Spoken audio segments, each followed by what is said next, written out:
જય શ્રી કૃષ્ણ ગાઈસ. તો આજે છે નવરાત્રિ અને આજે છે માતાજીનું ચોથું સ્વરૂપ. 3 વર્ષથી હું આવી રીતના આપણે માંડવો નાખી અને માતાજીનું કરું છું. આજે પણ માંડવો નાખી અને માતાજીને બેસાડેલા છે. અહીંયા આપણું નવરાત્રિ જે દરરોજ ઘરે થાય છે તે છે ગરબા, આપણે ગરબો લઈએ ઘરે એ છે. અને અહીંયા આપણે મંદિરની બાજુમાં જ તે આપણે અહીંયા માતાજીને સ્થાપિત કરેલા છે.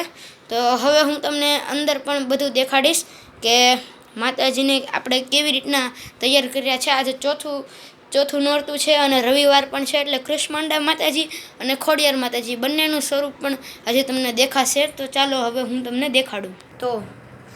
તો તમે જોઈ શકો છો કે અહીંયા આપણે ક્રિએટિવિટી બધી કરેલી છે, આપણે બધું ગોઠવેલું છે.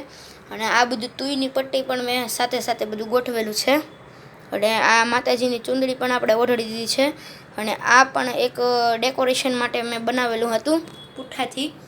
તો અહીંયા છે બતક બંને, અને અહીંયા છે આપણે માતાજી અંદર મૂકેલા, અંદર સ્થાપિત કરેલા છે માતાજીને. તો આજે છે ખોડિયાર માતાજીનું સ્વરૂપ. તો આપણે જેવી ચુંદડી આપણને આવી નહોતી મળતી, કાળી અને બ્લુ, જે ખોડિયાર માતાજી વધારે જો કે બ્લુ ને બધા કલરની હોય પણ મંદિરે પણ આપણે નહોતી. તો પછી આપણે આવી રીતના કંઈક ગોતીને કરી નાખ્યું છે. તો કેવું લાગ્યું?